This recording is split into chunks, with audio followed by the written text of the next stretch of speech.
গায়ের মধ্যে কেরোসিন তেল ঢেলে আগুন ধরিয়ে জ্যান্ত জ্বালিয়ে দেওয়া থেকে শুরু করে অনেক নৃশংস ঘটনা ঘটতে শুরু করে দুজনের সাথে ঘন জঙ্গলের মধ্যে। আজকের মুভিতে এরকম অনেক কিছু আছে যা দেখে মানবতার উপরে সন্দেহ জাগতে পারে, মানুষ এতটা নৃশংস হতে পারে।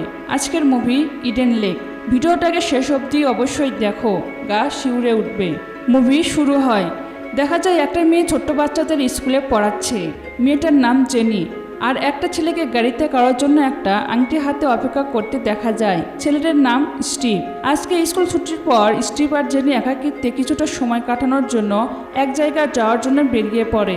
প্রায় দুপুর থেকে সন্ধ্যের মধ্যে একটা লম্বা জার্নির পর তারা শহর থেকে একটু দূরে এসে পৌঁছায় একটা হোটেলে। সেখানে বেশ সুন্দর একটা পরিবেশ, চারদিকে অন্ধকার, নিরিবিলি জঙ্গল, খোলা আকাশ। সেই সময় একটা পরিবারকে দেখা যায় যারা তাদের বাচ্চাদের সামলাতে সামলাতে বিরক্ত হয়ে ঝামেলা করছিল, এবং তারা হোটেলে ঢোকার সময় রাস্তা পেরোতে গিয়ে সিগন্যালে কিছু অল্প বয়সী বাচ্চাদের দেখে যারা কিনা এক নিমেষে সিগন্যাল না মেনে রাস্তা পার হয়ে যায়। ব্যাপারটা তাদের কেমন যেন অদ্ভুত লাগে। তো যাই হোক, রাতের বেলায় জেনি আর স্টিভ সুন্দর সময় কাটানোর নাম করে এইসব করার পর সকাল হতে তারা বেরিয়ে পড়ে স্ল্যাপশান কোয়ারের উদ্দেশ্যে।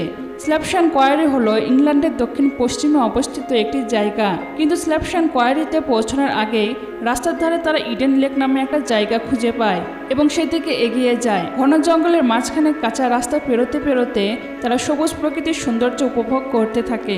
জঙ্গলের ভিতর দিয়ে অনেকটাই গভীরে যাওয়ার পর তারা পৌঁছায় ইডেন লেকে। জঙ্গলের একটা নির্জন জায়গায় যে এত সুন্দর একটা জলাশয় থাকতে পারে তার ধারণার অতীত। জেনি স্টিভ গাড়ি থেকে নেমে লেকের কাছাকাছি যেতে দেখে সেখানে একটা বাচ্চা ছেলে বসে খাতা পেন নিয়ে কিছু একটা করছে। বেশ কিছুক্ষণ পর সেখানে আরও কিছু অল্প বয়সী ছেলে আসে এবং সে ওই একা বসে থাকা ছেলেটাকে বিরক্ত করতে শুরু করে। ছেলেটা সেখান থেকে পালিয়ে যায়। এর মধ্যে হঠাৎ ওই ছেলেগুলোর কুকুর জেনির উপর প্রচণ্ড চিৎকার করতে শুরু করে। জেনি খুব ভয় পেয়ে যায়। ছেলেগুলো দূরে বসে জোরে জোরে গান বাজাচ্ছিল। বিষয়টাকে এড়িয়ে গিয়ে স্টিভ জলে নেমে পড়ে, কিন্তু দেখা যায় ছেলেগুলো ইচ্ছে করে নিজেদের কুকুরটাকে ওইভাবে উস্কে দিচ্ছে চিৎকার করার জন্য।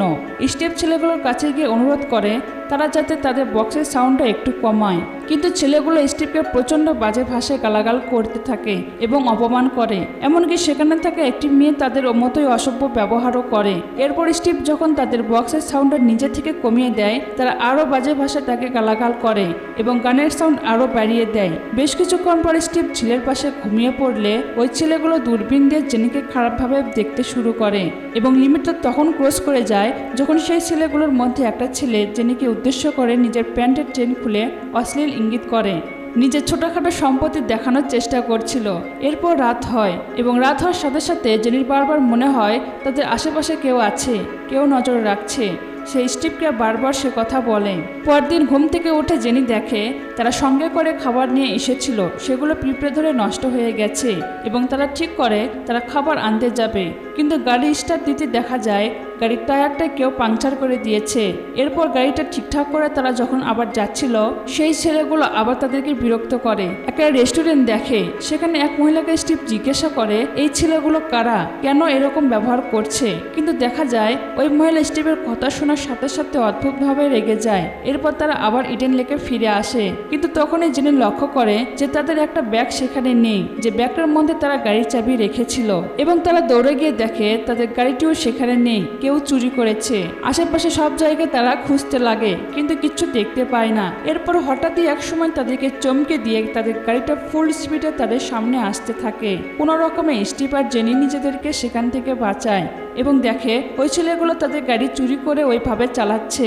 স্টিভ সেই ছেলেগুলোর কাছে নিজের গাড়িটা ফেরত চাইতে যায় এবং এই ছেলেগুলোর মধ্যে এর নাম হলো ব্রেড। ব্রেডকে বারবার অনুরোধ করা সত্ত্বেও ব্রেড হঠাৎ করে স্টিভের গায়ে হাত তোলে এবং স্টিভের সঙ্গে তার মারপিট লেগে যায়। এবং শুধু তাই নয়, তাদের মধ্যে একটা ছেলে তাকে মারার জন্য ছুরি বের করে এবং সেই ছুরিটা আটকাতে গিয়ে ভুলবশত ওই ছুরিটা তাদের কুকুরের গায়ে লেগে যায়। কুকুরটা সেখানেই মারা যায়। এদিকে বিপদ বুঝে জেনি ও চাবিটা এবং স্টিভকে নিয়ে সেখান থেকে পালায়। স্টিভ ও জেনি গাড়ির কাছে পৌঁছে গাড়ি স্টার্ট দেয়, কিন্তু তাড়াহুড়োর মধ্যে জঙ্গল থেকে গাড়ি বের করতে গিয়ে স্টিভ ভুলবশত গাড়িটা একটা উঁচু জায়গায় তুলে দেয় এবং গাড়িটা সেখানেই ফেসে যায়। সে কোনোভাবে গাড়ির চাকা সরাতে পারে না। অন্যদিকে ওই ছেলেগুলো তাদের পিছু নিয়ে সেখানে পৌঁছে যায়। তাদের গাড়িতে একের পর এক পাথর ছুটতে শুরু করে এই সময় একটা পাথর গাড়ির কাঁচ ভেঙে ঢুকে যায়। স্টিভ কোনো উপায় না পেয়ে গাড়ির সমস্ত দরজা লক করে দেয়। এদিকে ওই ছেলে মেয়েগুলো তাদের গাড়ির সামনে এসে গাড়ি ভাঙচুর করা শুরু করে। গাড়ির ভিতরে বসে তারা প্রচণ্ড আতঙ্কিত হয়ে যায়, কিন্তু সৌভাগ্যক্রমে গাড়িটা সে সময় আবার স্টার্ট হয়ে যায় এবং স্টিভ কোনো দিকে না তাকিয়ে সে এলাকা থেকে বেরোনোর চেষ্টা করে। কিন্তু এবার স্টিভ তাদের গাড়িটা একটা গাছের সঙ্গে ধাক্কা লাগিয়ে অ্যাক্সিডেন্ট করে ফেলে এবং অ্যাক্সিডেন্টের ফলে একটা গাছের ডাল জানালা দিয়ে গাড়ির ভেতরে ঢুকে যায় এবং স্টিভ সেখানেই আটকে যায়। এরপর সে জেনিকে বলে, তুমি কোনো রকমে এখান থেকে বেরিয়ে যাও এবং কারো কাছে সাহায্য চাও, আমরা অনেক বড় বিপদে ফেসে গেছি। জেনি প্রথমে আপত্তি করলেও পরে সে রাজি হয়ে যায়। গাড়ির ভিতর থেকে বেরিয়ে কিছু দূর এগিয়ে জেনি লুকিয়ে পড়লেও স্টিভ গাড়িতে আটকে পড়া থাকার কারণে ওই ছেলে মেয়েগুলো তার কাছে পৌঁছে যায় আর গাড়ির কাঁচ ভেঙে স্টিভকে সেখান থেকে নিয়ে যায়। এদিকে দেখতে দেখতে ভোর হয়ে যায়। জেনি তার লুকিয়ে থাকা জায়গাটা থেকে বেরিয়ে আসে। তাদের গাড়ির কাছে গিয়ে জেনি দেখে স্টিভ সেখানে নেই। আশেপাশে সে কিছু রক্তের দাগ দেখে এগিয়ে গিয়ে দেখে ওই ছেলেগুলো স্টিভকে বেঁধে রেখে অত্যাচার করছে আর স্টিভ প্রাণ ভিক্ষা চাইছে। দেখা যায় স্টিভের সারা শরীর রক্তাক্ত হয়ে গেছে। স্টিভের হাত পা শিকল দিয়ে বাঁধা। সে বারবার ওই ছেলেগুলোর কাছে তাকে ছেড়ে দেওয়ার অনুরোধ করলে তাদের দলের লিডার ব্রেড তার গলায় বাঁধা শিকল দিয়ে তার গলাটা টিপে ধরে এবং তাদের দলের একটা ছেলেকে ভয় দেখিয়ে তার হাতে চাকু ধরিয়ে দেয় এবং সমস্ত ঘটনাটা ভিডিওতে রেকর্ড করতে বলে তাদের দলের মধ্যে থাকা সেই মেয়েটাকে। এবং এখান থেকে জানা যায় যে তারা আগেও এরকম অনেক অন্যায় কাজ করেছে এবং তাদের করা সমস্ত অন্যায় কাজ তারা গর্বের সাথে মোবাইলে ভিডিও রেকর্ড করে রাখে।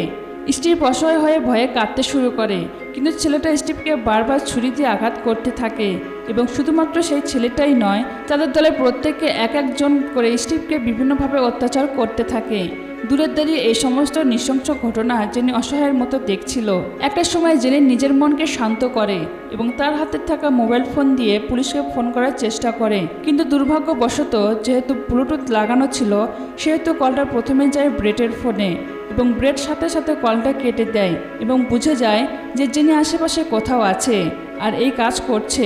এরপর জেনি সেখান থেকে পালাতে শুরু করে আর ছেলে মেয়েগুলো তার পিছু নেয়।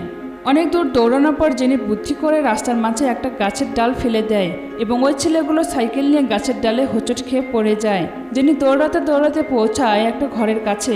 সেখানে গিয়ে একটা ওয়াকি টকি দেখে এবং সেটা নেওয়ার চেষ্টা করে, তবে সেই ওয়াকি টকিটা বন্ধ দরজার ভিতরে থাকাতে জেনির হাতে লাঠি লেগে সেটি নিচে পড়ে যায় এবং ভেঙে যায় আর জেনির জ্যাকেটটা দরজায় আটকে যায়। সেই সময় ছেলেগুলো সেখানে এসে পৌঁছায়। তারা জ্যাকেট থেকে বুঝে যায় যে জেনি ওখানেই আছে, কিন্তু দরজা ভেঙে ভিতরে ঢুকে দেখে সেখানে কেউ নেই। দেখা যায় জেনি কোনো উপায় না পেয়ে ঘরের উপরে ছাদে উঠে শুয়ে থাকে আর অন্যদিকে এই সুযোগে স্টিভও নিজের হাতে পায়ের বাঁধন খুলে সেখান থেকে পালায় আর তাদের দলে একজন এসে স্টিভকে সেখানে দেখতে না পেয়ে ব্রেডকে ঘটনাটা জানায়। স্টিভ এদিকে আহত অবস্থায় কোনো রকমের নিজের গাড়ির কাছে পৌঁছে গাড়ির ডিকি খোলে, কিন্তু যেহেতু গাড়ির চাবিটা তার কাছে ছিল না সুতরাং গাড়ি টাচ করার সাথে সাথে গাড়ির মধ্যে অ্যালার্ম বেজে ওঠে আর এই ছেলেগুলো টের পেয়ে যায় যে গাড়ির কাছে কেউ তো আছে, কিন্তু ততক্ষণে স্টিভ গাড়ির থেকে কিছু প্রয়োজনীয় জিনিস নিয়ে লুকিয়ে পড়ে। অন্যদিকে জেনি ওই ছেলেগুলোর হাত থেকে পালিয়ে কাকতালীয়ভাবে স্টিভের কাছে পৌঁছে যায় দৌড়াতে দৌড়াতে। এরপর তারা জঙ্গলের মধ্যে থাকা একটা ভাঙা ঘরের ভিতরে ঢুকে পড়ে। ওখানে জেনি আহত স্টিভকে কিছু তৎকালীন চিকিৎসা করার চেষ্টা করে, কারণ স্টিভের সারা শরীর দিয়ে অনবরত রক্তপাত হচ্ছিল এবং জেনি স্টিভের পকেট থেকে সেই আংটিটা পায়, যে আংটিটা দিয়ে আজকে তাকে বিয়ের প্রস্তাব দিতে চেয়েছিল স্টিভ। সত্যি মানুষের জীবন কত অদ্ভুত। আজকের দিনটা তারা কিভাবে কাটাবে ভেবেছিল আর কিভাবে কাটছে। ওদিকে দেখা যায় ছেলেগুলো তাদেরকে খুঁজতে খুঁজতে সেই ভাঙা ঘরের সামনে চলে আসে। মুহূর্তের মধ্যে ছেলেগুলো ঘরের ভিতরে প্রবেশ করে, কিন্তু দেখে ওখানে কেউ নেই। আসলে জেনি ওই ঘরের ভিতর থেকে তাদের দেখতে পেয়ে ঘরের নিচে থাকা জলে স্টিভকে নিয়ে লুকিয়ে পড়ে। এদিকে ওই ঘরের ভিতরে রক্তের দাগ দেখে তাদের সন্দেহ বেড়ে যায় যে নিশ্চয়ই এখানে স্টিভ ছিল। তারা সেখান থেকে অন্য জায়গায় বেরিয়ে পড়ে তাদেরকে খুঁজতে, কিন্তু অতিরিক্ত রক্তপাত এবং শীতের কারণে স্টিভ কাঁপতে শুরু করে আর শরীরের অবস্থা খারাপ হতে থাকে, আরও খারাপ হতে থাকে। ছেলেগুলো চলে যাওয়ার পর জেনি স্টিভকে টানতে টানতে জল থেকে বাইরে নিয়ে আসে। এরপর জেনি তাকে লতাপাতা দিয়ে ঢেকে দেয় এবং তাকে বলে, ধৈর্য ধরো, আমরা এখান থেকে নিশ্চয়ই বেরোতে পারবো। এরপর স্টিভের শরীরে রক্তের দরকার, কারণ তার প্রচুর রক্তপাত হয়ে গেছে, যে কোনো মুহূর্তে স্টিভ মারা যেতে পারে। তাই জেনি তাকে রেখে লোকালয়ে যাবে সাহায্য চাইতে, কারণ স্টিভের এইরকম শারীরিক অবস্থা জেনির সঙ্গে যাওয়া কিছুতেই সম্ভব নয়। এরপর জেনি জঙ্গল থেকে বাইরে বেরোনোর জন্য প্রাণপণে দৌড়াতে শুরু করে, কিন্তু বেশ কিছুটা পথ যাওয়ার পর তার পায়ে একটা ধারালো কাঠের টুকরো ফুটে যায়। পায়ের হাড় পার হয়ে যায় টুকরোটা। সে চিৎকার করে মাটিতে উল্টে পড়ে। আজকের দিনটা সত্যি অনেকটাই দুর্ভাগ্যজনক তার আর স্টিভের জন্য। নিজেকে একটু সামনে নিয়ে সে একটা গাছের ডাল মুখে নিয়ে সেটাকে দাঁত দিয়ে আটকে চেপে ধরে, যাতে তার চিৎকার না বের হয়। পায়ের মধ্যে যে কাঠের টুকরোটা ঢুকে গেছে সেটা সে গাছের গুঁড়িতে ঠেলতে শুরু করে, ফলে তার পায়ের পাতার উপর দিক দিয়েই সে কাঠের টুকরোটা বেরিয়ে আসে। এই দৃশ্যটা প্রচণ্ড ভয়ানক ছিল। তারপরে কোনো রকমে নিজেকে টেনে হিঁচড়ে কিছু দূর নিয়ে যেতেই জেনি দেখে তার সামনে প্রথম দিন দেখা হওয়া সেই ছেলেটা দাঁড়িয়ে আছে, যাকে ওই ছেলেগুলো বিরক্ত করছিল। এর নাম হলো অ্যাডাম।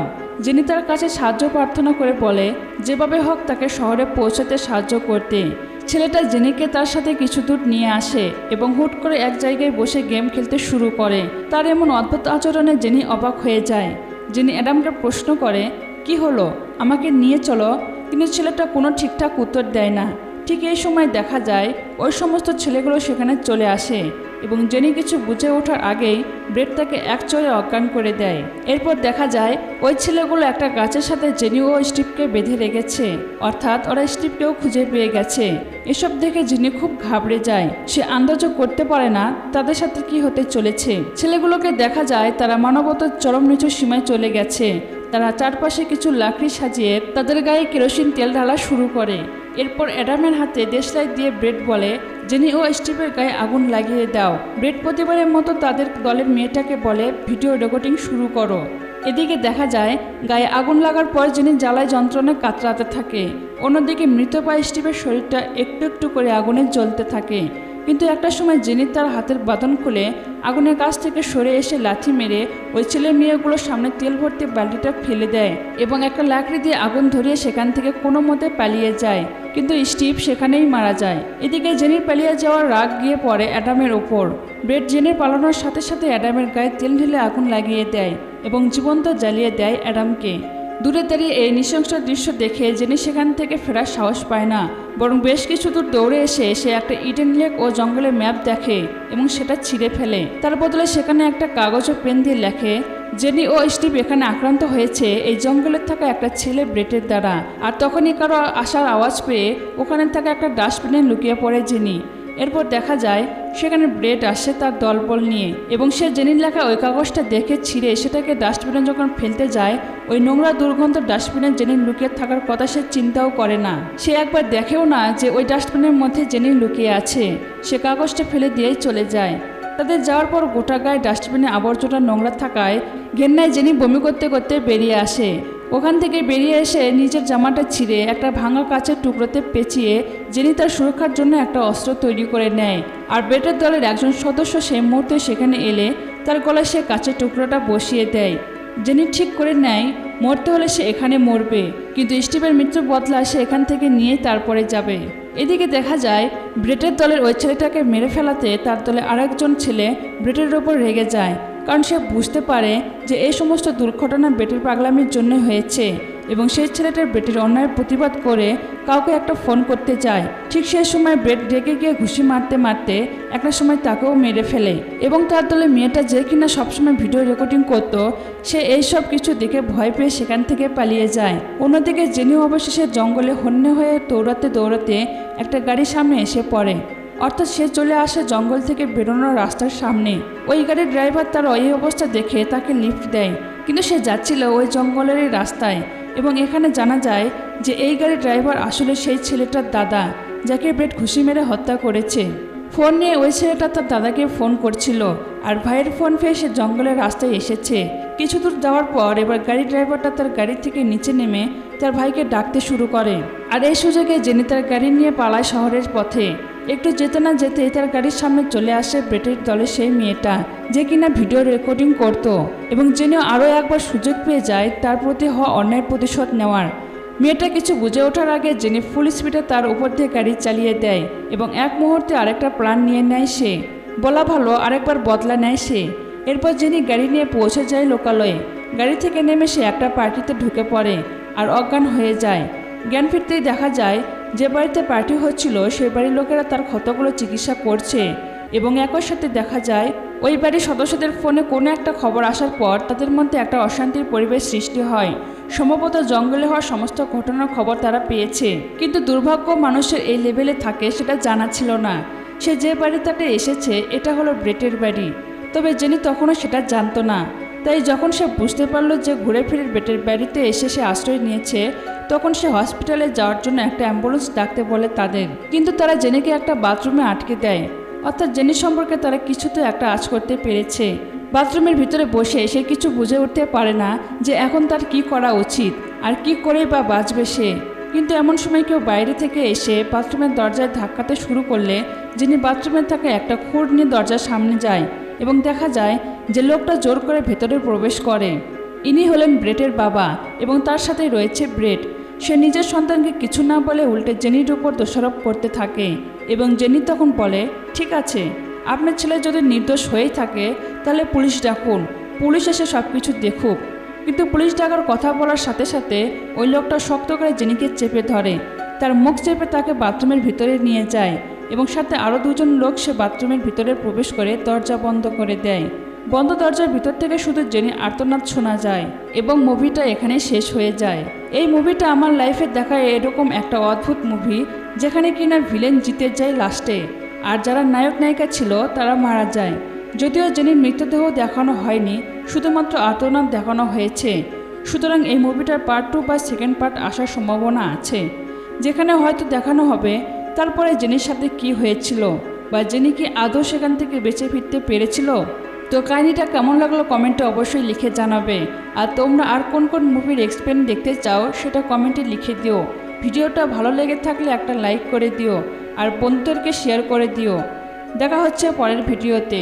সবাই ভালো থেকো। ও হ্যাঁ, বলতে ভুলে গেছিলাম, যাবে নাকি একদিন ইডেন লেক ঘুরতে? চলো যাওয়া যাবে একদিন।